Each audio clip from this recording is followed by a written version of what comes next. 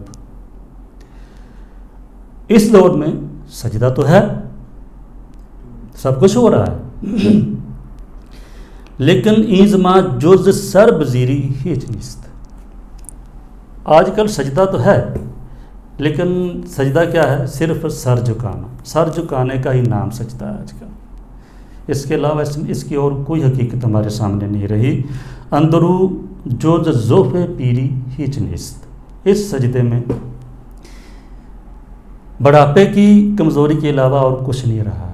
جس طرح بوڑھا آدمی جھکا ہی رہتا ہے بیچارہ، تو اس طرح امت اسلامیہ بھی اب ذوف پیری کی وجہ سے جھکی ہوئی. تو یہ صرف جھکنا ہی جانتی ہے. جو جھکنے کا مقصد تھا، جھکنے سے جو سر افرازی ملتی تھی وہ ختم ہو گئی.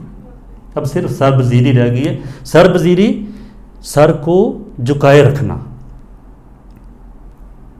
شکوہ ربی الاعلیٰ کجاست. یہ سوال ہے. شکوہ کا معنی ہوتا ہے شان و شوکت.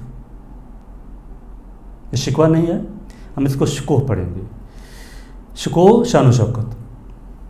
تو ربی الاعلیٰ، سجدے میں انسان یہ کہتا ہے سبحان ربی الاعلیٰ، سبحان ربی الاعلیٰ، میرا رب پاک ہے،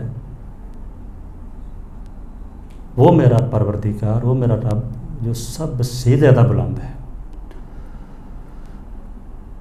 کہتے ہیں کہ جب ایک مرد مومن ربی الاعلیٰ کہا کرتا تھا، اس وقت جو جس شان و شوکت کا مالک تھا، اس سجدے نے جس آب و تاب کا، جس شان و شوکت کا اسے مالک بنایا تھا، اب وہ شان و شوکت کہاں گئی؟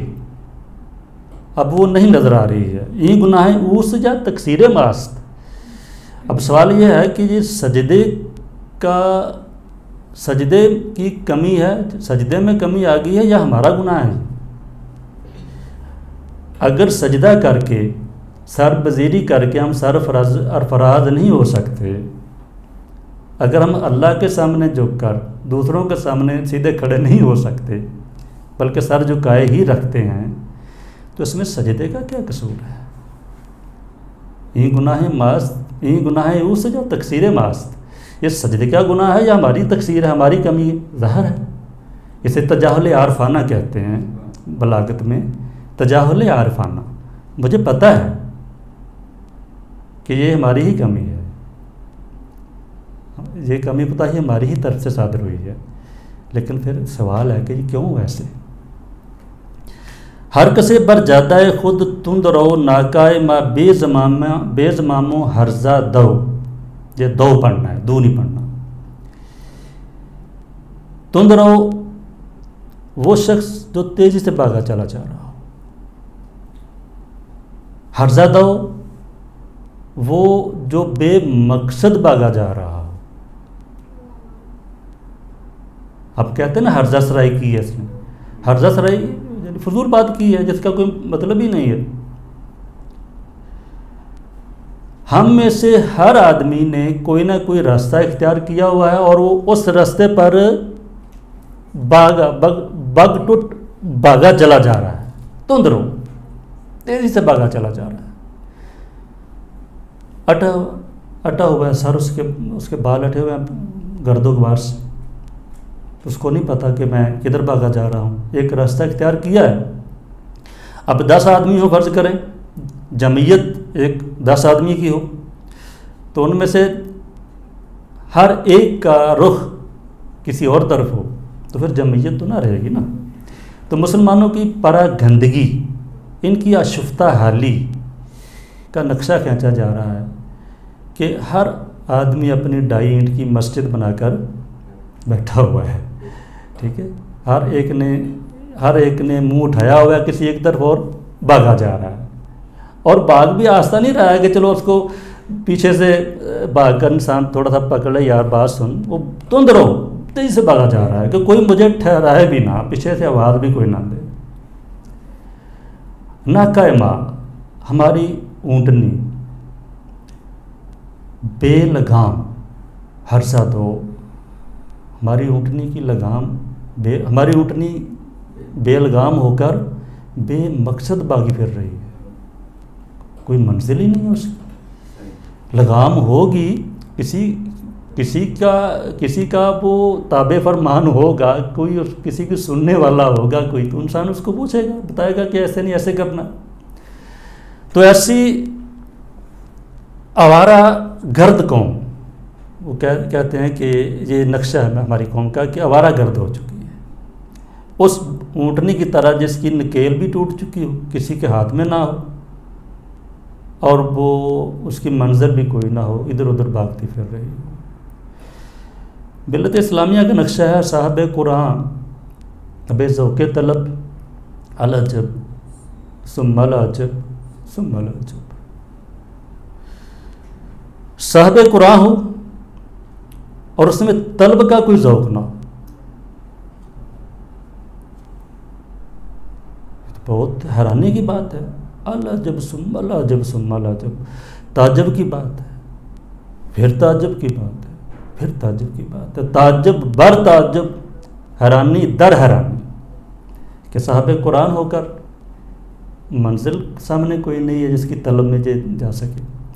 تو یہ اس میں ہم نے زیادہ شرح نہیں کی ہے کیونکہ یہ ظاہر ہے اقبال جو ہیں وہ قوم کی پراگندہ حالی کا تو رونا بہت زیادہ روتے ہیں، اس لیے ہم جانتے ہیں کہ وہ قومی شاعر تھے. آگے 5واں بند شروع کرتے ہیں. شہرزاد پڑھے. گر خدا سازد ترا صاحب نظر، روزگار راہ کے می آید نگر. عقل ہا بے باک و دل ہا بے گداز، چشم ہا بے شرم و غرق اندر مجاز. علم و فن دین و سیاست عقل و دل، زوج زوج اندر طواف آب و گل. آسیا آمرز و بوم آفتاب، غیر بھی از خویشتن اندر حجاب. قلب او بے واردات نو بنو، حاصل شراب کس نگیرت بادو جو. روزگارش اندری دیری نہ دیر، ساکنو یخ پستاؤ بے ذوق و سیر. سید ملا یانو نخچیر ملوک، آب ہوئے اندیشہ مندولو. چلو بسم اللہ. گر خدا سازد ترا صاحب نظر، روزگار راہ کے می آید نگر. اب خطاب جاوید سے بھی ہے اور خطاب مجھ سے بھی ہے، خطاب آپ سے بھی ہے. صاحب نظر، یہ صاحب نظر تھا اصل میں، شعری ضرورت کی وجہ سے ہم اس کا جو نیچے کسرہ ہے ختم کر دیا. گر خدا سازد ترا صاحب نظر، اے میرے بیٹے اگر اللہ تجھے صاحب نظر بنا دے تو زمانہ وقت جو آگے آ رہا ہے اسے دیکھنا ذرا. تو صاحب نظر تو ہیں، میں بھی صاحب نظر ہوں، آپ بھی صاحب نظر ہیں، کس کے پاس آنکھیں نہیں ہیں؟ لیکن اقبال ان آنکھوں کو روحانیت میں جو یہ ہماری آنکھیں ہیں نا، ان کو آنکھیں نہیں کہا جاتا ہے، ان کو ہم آنکھوں کا آلہ کہتے ہیں، ان کے ذریعے دیکھا جاتا ہے. تو میڈیکل میں بھی ایسے ہی ہے، ٹھیک ہے نا، اصل نور تو پیچھے ہے نا آنکھ کے. تو روحانیت میں بھی ایسے ہی، دل بینا بھی کر خدا سے طلب، آنکھ کا نور دل کا نور نہیں ہے. تو ہمیں گوئی مراد دل نیز ہست، دل فراز عرش آمد ناز پست. مولا روم نے اقبال سے کہا ہے، اقبال نے جب کہا نا کہ دل تو میرے پاس ہے، آپ کہتے ہیں کہ دل والے بنو، تو دل تو میرے پاس ہے. مولانا نے فرمایا کہ نہیں، تو کہتا ہے کہ یہ میرے پاس بھی دل ہے، یہ دل نہیں ہے، یہ جو سینے میں ٹکڑا ہے نا، ایک لوتھڑا ہے گوشت کا، اسے دل نہیں کہتے ہیں. دل کا تعلق دل فراز عرش است، دل عرش کے اوپر سے آتا ہے، اس کا تعلق عرش کے ساتھ ہے، یہ دل نہیں ہے. اسی طرح جب کہے گی کہ اللہ آپ کو نظر دے، تیرا جب کہتے ہیں تیرا علاج نظر کے سوا کچھ اور نہیں، تو نظر کے یعنی کئی معنی، مراد ہی ہوتی چیز، خصوصی توجہ، شوق نظر. اللہ تعالیٰ اگر تجھے نظر دے دے، وہ نظر دے دے جو پردوں سے گزر کر آگے پہنچ جاتی ہے، حقیقت تک پہنچ جاتی ہے. اگر خدا تجھے وہ نظر دے دے تو جو دور اب آنے والا ہے نا، ذرا دیکھنا اس میں کیا تماشا ہے. روزگار راہ کے می آید نگر، وہ روزگار، وہ دور، زمانہ جو آ رہا ہے اس کو دیکھنا ذرا. وہ زمانہ کیسا ہوگا؟ عقل ہا بے باک و دل ہا بے اقداس، چشم ہا بے شرم غرق اندر مجاز. کہتے ہیں اس دور کی کچھ خصوصیات یہ ہوں. نمبر 1، عقل ہا بے باک، عقلیں بے باک ہوں گی،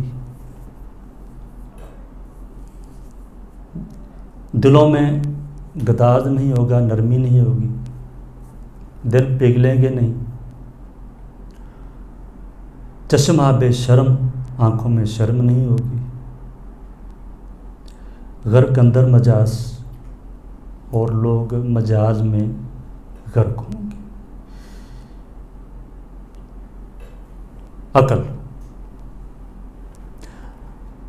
عقل ہا بے باک،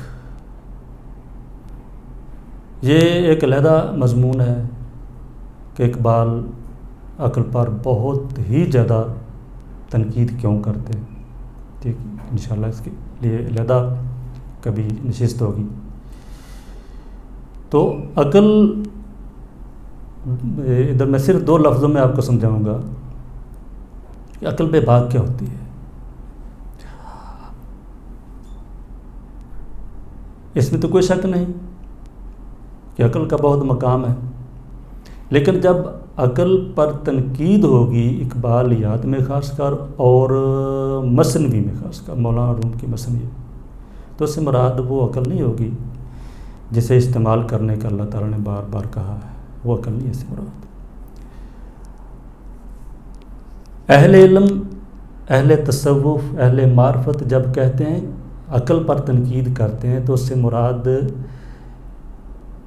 بحث مباحثہ، فضول گوئی کی وہ قوت ہے، فضول گوئی کا وہ انداز ہے جو انسان کو جھکنے پر، ہار ماننے پر، تسلیم کرنے پر آمادہ نہیں ہونے دیتا ہے. یعنی آسان لفظوں میں عقل سے مراد انسان کی وہ عادت ہے، وہ قوت ہے جو تسلیم کے مقابلہ کرتی ہے ہمیشہ. ٹھیک ہے, ایک بات کہیں وہ اس کی تردید کے لیے کمر بستہ ہو جائے گا. یہ نہیں سوچے گا کہ صحیح ہے یا غلط ہے. ٹارگٹ ہے کہ وہ اس کی تردید کرنی ہے, دلائل دینے ہیں. تو اقبال نے اس عقل کو کہیں عقل عیار کہا ہے. عقل عیار ہے, 100 بھیس بنا لیتی ہے. عشق بیچارہ ملا ہے نہ زاہد نہ حکیم. عقل عیار اسے کہا ہے. عیار عقل وہ ہوتی ہے جو قابو میں نہیں آتا انسان, جو جس کے پاس ہو نا قابو میں نہیں آتا. کہیں اسے عقل خود بھی کہا ہے اقبال نے. عقل خود بھی غافل از بہبود غیر, سود خود بینت نہ بینت سود غیر. عقل کی ایک قسم وہ ہے جسے عقل خود بھی کہتے ہیں اقبال. عقل خود بھی وہ ہوتی ہے جو صرف اور صرف اپنا سوچتی ہے, اپنے فائدے کے بارے میں سوچتی ہے, جس کے پیش نظر صرف اور صرف اپنا فائدہ ہوتا ہے. عقل خود بھی غافل از بہبود غیر. عقل خود بھی جو ہوتی ہے نا وہ دوسرے کی فلاح و بہبود سے غافل ہوتی ہے, اس کی بلا سے کہ دوسرے پر کیا بیتے, دوسرا کس حال میں ہے. سود خود بینت نہ بینت سود غیر. وہ ہمیشہ اپنا فائدہ دیکھتی ہے, دوسرے کا فائدہ نہیں دیکھتی کبھی بھی. اس عقل سے بھی کہا ہے کہ آپ نے دور بھاگنا ہے. عیار عقل سے بھی آپ نے دور بھاگنا ہے. ایک عقل وہ ہے جسے وہ دانش برہانی کہتے ہیں کہ وہ دلائل کے انبار لگاتی ہے. ادھر سے پکڑنے کی کوشش کریں گے وہ ادھر بھاگ جائے گا انسان. وہ کسی کے قابو میں نہیں آئے گا. اس کے سامنے ایک ہی مقصد ہوتا ہے کہ میں یہ کہہ سکوں کہ میں جیت گیا, میں نے بولنے نہیں دیا. ٹھیک ہے, چپ کرا دیتا بس, آئندہ کسی نے گال نہیں کرے گا. وہ کہتے ہیں ایک دانش نورانی ایک دانش برہانی ہے, دانش برہانی حیرت کی فراوانی. اس پیکرے خاکی میں ایک شے ہے سو وہ تیری, ہاں میرے لیے مشکل ہے اس شے کی نگاہ. تیرے بھی صنم خانے میرے بھی صنم خانے, دونوں کے صنم خاکی دونوں کے صنم. تو دانش نورانی کے مقابلے میں ہوتی ہے دانش برہانی. یاد رکھیں, دانش برہانی جو دلائل مہیا کرتی ہے, براہین لاتی ہے. ٹھیک ہے, کسی نہ کسی طرح جھوٹا ثابت کرنے کی کوشش کرتی ہے. اور دانش نورانی وہ ہے جو تسلیم و رضا کا پیکر ہوتی ہے, مان جاتی ہے فوراً. تو کہتے ہیں کہ ہے دانش برہانی حیرت کی فراوانی, جو سوئے قسمت سے جس کے پاس ایسی عقل ہے نا وہ زندگی کے کسی بھی پہلو میں سکون نہیں پا سکتا ہے. چپ کرے گا تو سکون پائے گا, کسی کی سنے گا تو سکون ملے گا نا, مانے گا تو سکون ملے گا. تو اس کے سامنے الف سے لے کر یا تک پوری دنیا جو ہے اس قابل ہے کہ اس پر تنقید ہی کیجیے بس. یہ دانش برہانی ہے, یہ دانش نورانی کے مقابلے میں ہوتی ہے. کہتے ہیں کہ ایک وقت آنے والا ہے عقلیں بے باک ہو جائیں, انسان کی سوچ فکر کا پشو اس کے ہاتھ سے نکل جائے گا, اس کی سوچ فکر کا گھوڑا اس کے ہاتھ سے نکل جائے گا, اور بے باک ہو کر تنقید کریں گے. نہ خدا کا خوف, نہ رسول کا خوف, نہ دین, نہ اخلاق, بے باک ہو کر تنقید کریں گے. اخلاقی اقدار پر, اسلامی اقدار پر, روحانی اقدار پر, دینی اقدار پر بے باک ہو کر وہ تنقید کریں گے. اس طرح یعنی کوئی خوف نہیں ہوگا. اصل چیز تو خوف ہے نا, یعنی جھگڑا, جتنے بھی جھگڑے ہوں, جتنے بھی زیادہ جھگڑے ہوں, انسان کتنا بھی بے باک ہو جائے, کتنا بھی انسان ضدی ہو جائے, ہٹیلا ہو جائے, ٹھیک ہے, کتنا بھی ظالم ہو جائے, جس بھی برے اخلاق کا آپ تصور کر سکتے ہیں, ایک ہی صورت ہے اس کو باز رکھنے کی، اسے ہٹانے کی، اسے انسان بنانے کی، کہ اس کے اندر خدا کا خوف آ جائے بس۔ اگر خوف نہیں ہے تو پھر نبی علیہ السلام نے فرمایا اذا لم تستحی فاصنع ما شئت، حیا ختم ہو گیا، خوف ہو گیا، ختم ہو گیا، تو پھر جو چاہا کرو، کون روکنے والا ہے؟ عقلیں بے باک ہو جائیں گی، دل ہا بے گداز، دلوں میں سوز نہیں باقی رہے گا، دل پگھلیں گے نہیں۔ دل کی خصوصیت ہے کہ یہ رو گیا، اسے رونا چاہیے، اس کے اندر ایسے جذبات آنے چاہیے جن کی وجہ سے آنکھوں سے آنسو روا ہو جائیں، یہ پگھلنا چاہیے، لیکن کہتے ہیں دل پگھلیں گے نہیں، سخت سے سخت۔ تو قرآن کریم کے مطابق اللہ کریم جب کسی قوم کو یا کسی فرد کو سزا دیتا ہے، بڑی سے بڑی سزا، وہ یہ ہے کہ وَجَعَلْنَا قُلُوبَهُمْ قَاسِيَةً، اللہ کریم فرماتے ہیں ہم ان کے دلوں کو پتھریلا بنا دیتے ہیں، سخت بنا دیتے ہیں، کرخت بنا دیتے ہیں، وہ سنتے ہیں، سمجھتے ہیں، ٹھیک ہے، ان کے پاس علوم کے انبار ہوتے ہیں، کتابوں کے حافظ ہوتے ہیں وہ لوگ، لیکن وہ تقریریں بھی کرتے ہیں، لیکچر بھی دیتے ہیں، لیکن دل سخت ہوتے ہیں ان کے، ایک تھوڑا سا بھی اثر نہیں ہوتا۔ تو وہ ایسا وقت، اقبال کہتے ہیں ایسا وقت آئے گا، ذرا دیکھیں نا، اپنی چشمے تصور سے کچھ دیکھیں ذرا، اگر اتنا ہمارے پاس اتنا زیادہ علم آ گیا ہے، ہم روحانیت پر بولتے ہیں، ہم تصوف پر بولتے ہیں، اخلاقیات کے درس دیتے ہیں، امام ہیں اخلاقیات کے، کتابیں لکھتے ہیں اخلاقیات پر، تو پھر دل کیوں نہیں پگھلتے ہمارے چکنے گڑھے پر کوئی بوند کیوں نہیں پانی کی ٹھہرتی؟ یہ بات ہے کہ دلوں سے گداز ختم ہو جائے گا۔ پھر فرمایا چشمہ بے شرم، آنکھوں میں شرم باقی نہیں رہے گی۔ تو آنکھوں میں جس طرح دل کا خاصہ ہے کہ یہ پگھلے، عقل کا خاصہ ہے کہ یہ سوچے، اس طرح آنکھوں کا خاصہ ہے کہ ان میں شرم ہو۔ وہ آنکھ کہ ہے سرمہ افرنگ سے روشن، پرکار و سخن ساز ہے نہ مناک نہیں ہے۔ وہ آنکھ جو افرنگ کے سرمے سے روشن ہو، وہ پرکار تو ہے، چلاک ہو، یار ہو، ایسی آنکھوں والا آدمی یار ہوگا، چلاک ہوگا، ہوشیار ہوگا، نہ مناک نہیں ہے، وہ آنکھ بیگتی نہیں ہے۔ تو مقصد یہ ہے کہ وقت آئے گا، تعلیم ہماری جو ہے وہ ہمارے لیے، علم ہمارا جو ہے وہ ہمارے دلوں کے لیے سب سے بڑی آفت بن جائے گا، آنکھ میں آنسو نہیں آئے گا۔ غرق اندر مجاز جو ہے نا، یہ ایک جملہ ہے، اس کا تعلق ہم پیچھے سب سے بھی جوڑ سکتے ہیں کہ سب لوگ مجاز میں غرق ہوں گے، اور آنکھوں سے بھی جوڑ سکتے ہیں کہ وہ آنکھیں مجاز میں غرق ہوں گی۔ یہ مجاز کا لفظ ابھی میں اس پر تھوڑا سا تفصیل سے بات کرنا چاہتا ہوں، مجھے بڑا اس میں مزہ آتا ہے۔ یہ عربی کا لفظ ہے مجاز، ایک ہے ہمارے ٹرم ہوتی ہے جو مجاز کہتے ہیں، حقیقت کے مقابلے میں آتا ہے، جو کبھی ہے حقیقت منتظر، نظر آ لباس، یہ ایک اور چیز ہے۔ علم بلاغت میں، خاص کر علم بیان میں سے اس کی وضاحت کی جاتی ہے۔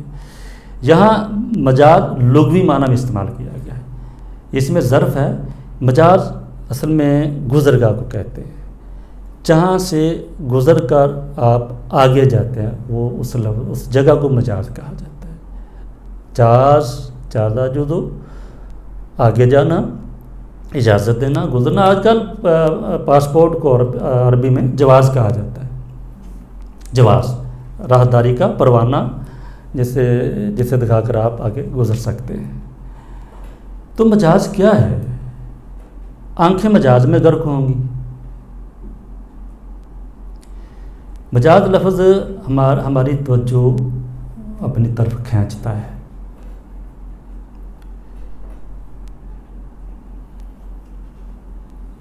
جازا کا جو لفظ ہے اس کو اس کے آگے پیچھے یعنی سابقہ اور لاحقہ کے حساب سے اس کے معنی بنتے ہیں کافی زیادہ، اور سارے معنی اسی چیز کے ارد گرد ہی گھومتے ہیں تقریباً۔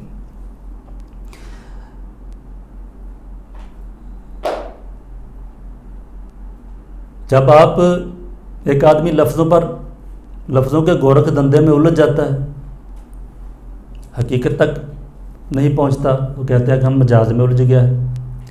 ایک آنکھ کپڑوں پر اٹک جاتی ہے، آگے نہیں جاتی، جسم تک نہیں جاتی، مجاز میں الجھ گئی۔ ایک آدمی ایک آنکھ جسم میں ہی الجھ کر رہ جاتی ہے، آگے نہیں جاتی، روح تک یا قلب تک اس کی رسائی نہیں ہوتی، مجاز میں الجھ گئی۔ ایک منزل آپ کے سامنے ہے، مقصد ہے، آپ وہاں تک پہنچنا چاہتے ہیں، راستے کی رنگینیاں آپ کا دامن کھینچ لیتی ہیں، آپ کبھی ادھر دیکھنا شروع کر دیتے ہیں، کبھی ادھر دیکھنا شروع کر دیتے ہیں، ادھر بھی رنگینیاں ہیں، ادھر بھی رنگینیاں ہیں، ٹھیک ہے، تو آپ وہاں الجھ کر رہ گئے۔ راستے کی پیراستگی نے آپ کا دامن کھینچ لیا، اور منزل آپ کی آنکھوں سے اوجھل ہوگی، منزل تک پہنچ نہیں پائیں گے، مجاز میں الجھ گئے۔ تو اقبال تو یہ نہیں کہہ رہے ہیں کہ مجاز میں الجھ جائیں گی، اقبال کہتے ہیں مجاز میں غرق ہوں گی۔ وہ غرق کس چیز میں ہوتا ہے انسان؟ آپ تصور کر لیں نا ذرا، تالاب کا تصور کر لیں، کسی گندے جوہر کا تصور کر لیں، مجاز میں الجھ جائیں گی اور مجاز میں غرق ہو جائیں گی۔ جب مجاز میں غرق ہو جائیں گی تو ان کے اوپر آنے کا تو پھر سوال ہی پیدا نہیں ہوتا ہے۔ تو گویا کہ ایک بہت بڑا فتنہ ہوگا، بہت بڑی آزمائش ہوگی انسانوں کے لیے، جو بروئے کار آئے گی، سامنے آئے گی آنکھوں کے ذریعے۔ تو ہمارے جو ہے نا صوفیہ کرام، انہوں نے ان چیزوں پر بہت گہری توجہ دی، بہت ہی گہری نظر سے دیکھا ان چیزوں کو۔ وہ کہتے ہیں کہ ہمارے 50-60% فتنے تو ہماری آنکھوں سے جنم لیتے ہیں، ہماری آزمائشیں۔ وہ تو کہتے ہیں کہ صرف آنکھوں کی انسان حفاظت کر لے تو سینکڑوں برائیوں سے بچ سکتا ہے، سینکڑوں آزمائشوں سے بچ سکتا ہے۔ وہ شاہ حسین کیا کہتے ہیں، جنہ پاک نگاہاں ہوئیاں وہ کدے نہ جاندے ٹھگے۔ ہم پر سرے راہ جو بھی مصیبت نازل ہوتی ہے نا، ہم جو ٹھگے جاتے ہیں نا، وہ ہماری آنکھوں کا قصور ہوتا ہے، انسان مانتا نہیں ہے، ٹھیک ہے۔ کبھی اس طرف دیکھ لیا، کبھی اس طرف دیکھ لیا، کبھی اس طرف دیکھ لیا، کبھی اس کے جانسے میں آ گیا، اس کے جانسے میں آ گئی، کوئی ادھر وہ چکما دے گیا، کبھی وہ چکما دے گیا، اور لٹے پھٹے گھر جا پہنچتے ہیں۔ تو یہ جتنی بھی ہماری پریشانیاں ہیں، اگر انسان آنکھ ہی بند کر لے نا، قرآن کریم میں کیا فرماتا ہے، وَلَا تَمُدَّنَّ عَيْنَيْكَ إِلَىٰ مَا مَتَّعْنَاهُمْ بِهِ مِنْ زَهْرَةِ الْحَيَاةِ الدُّنْيَا۔ یہ دنیا کی ٹیپ ٹاپ جو دے دی گئی ہے ہم لوگوں کو، ان کی طرف آنکھ اٹھا کر نہ دیکھو۔ گھر سے نکلتے ہیں دہی لینے کے لیے، راستے سے ایک کار شاں کر کے گزر جاتی ہے، وہ جہاں نقشہ آ گیا کار کا، یہ کون سی کار تھی، کیا نمبر تھا، کتنی اچھی کار ہے، میں بھی لوں گا، اس طرح کی۔ وہ 2 دن اس کا مہینہ یہ کار میں ہی گزر جائے گا، ٹھیک ہے۔ کام کسی جا رہے ہیں، کسی کوٹھی کی طرف نظر پڑ گئی، وہ کوٹھی کا سارا بڑے مکان کا نقشہ اس کے جہاں فٹ ہو جائے گا، ٹھیک۔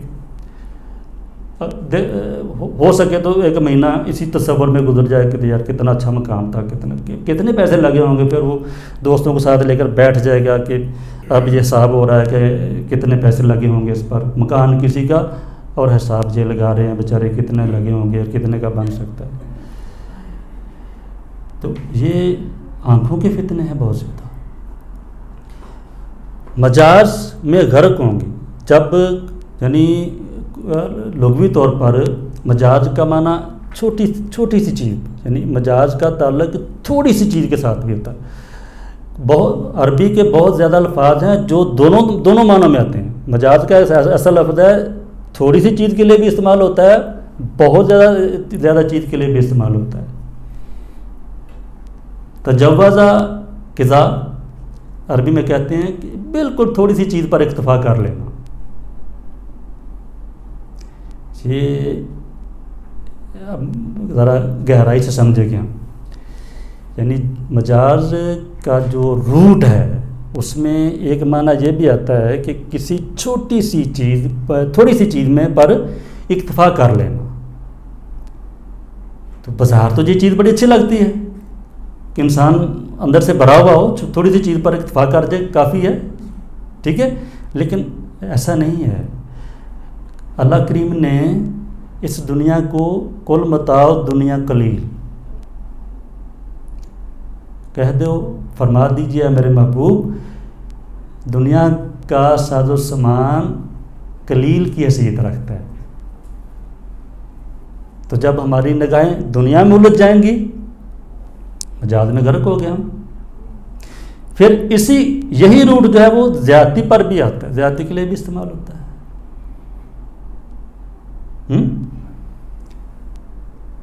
تجوزہ الشیء اس کا معنی ہوتا ہے کسی چیز میں بہتات سے کام لیا. اس کا مطلب یہ ہے کہ ہماری آنکھیں سیر نہیں ہوں گی دنیا کے تماشے سے.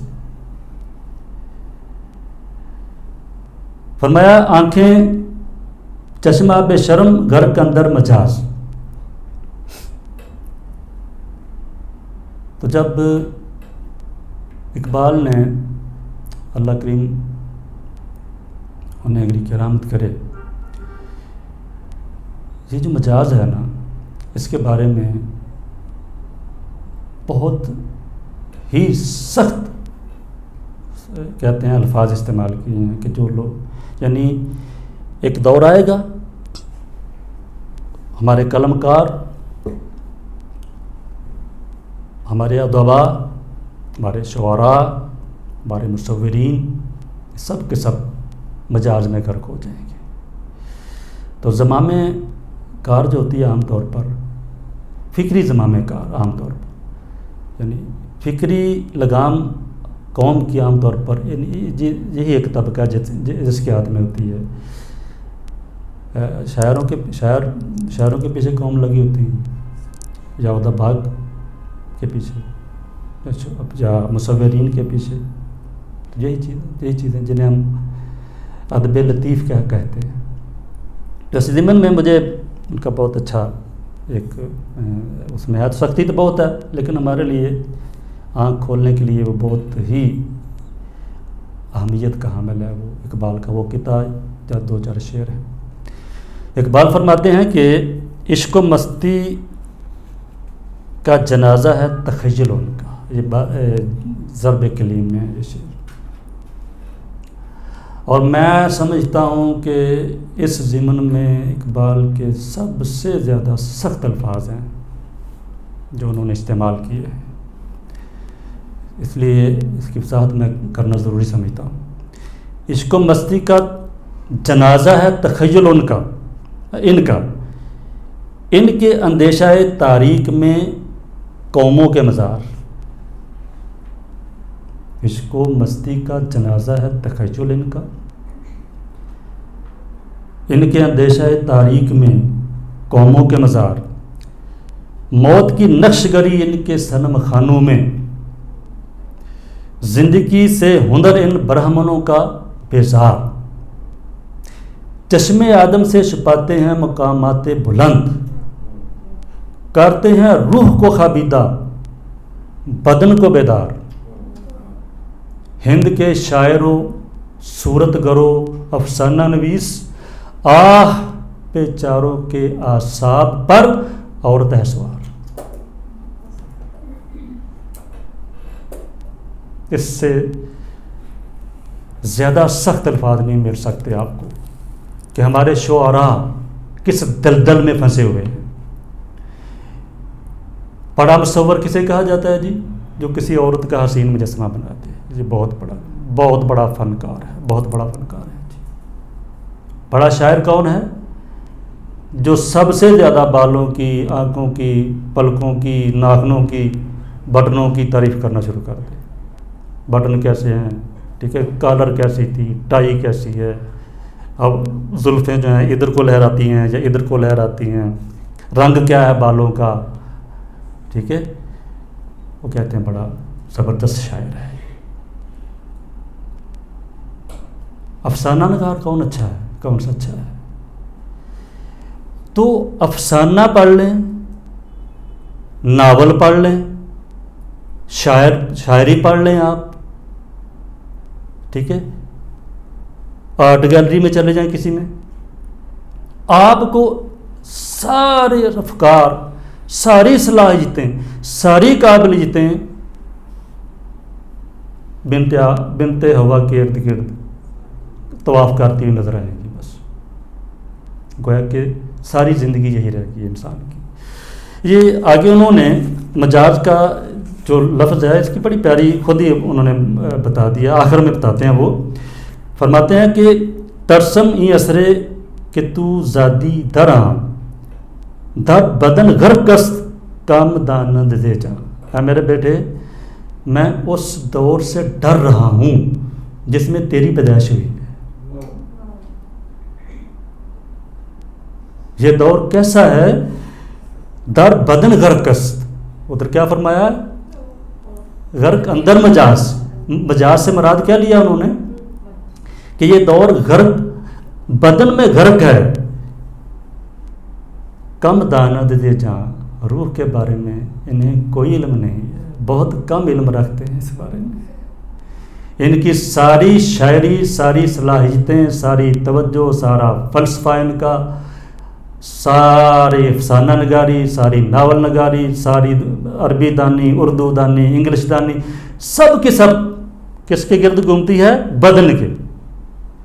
بدن کے گرد گھومتی ہے۔ تو اس میں کیا فرمایا کہ یہ لوگ جو ہیں ان کا تخیل، افسانہ نگاروں کا، ناول نگاروں کا، شاعروں کا تخیل جو ہے، کہتے ہیں عشق و مستی کے لیے موت ہے۔ ان کی شاعری پڑھ کر، ان کے افسانے پڑھ کر نہ کوئی انسان سچا طالب بنتا ہے خدا کا، نہ اس میں کوئی سچا عشق کی کوئی جوت جلتی ہے، ٹھیک ہے، نہ وہ اللہ کے لیے اللہ کی محبت میں مست ہوتا ہے۔ ان کی شاعری پڑھ کر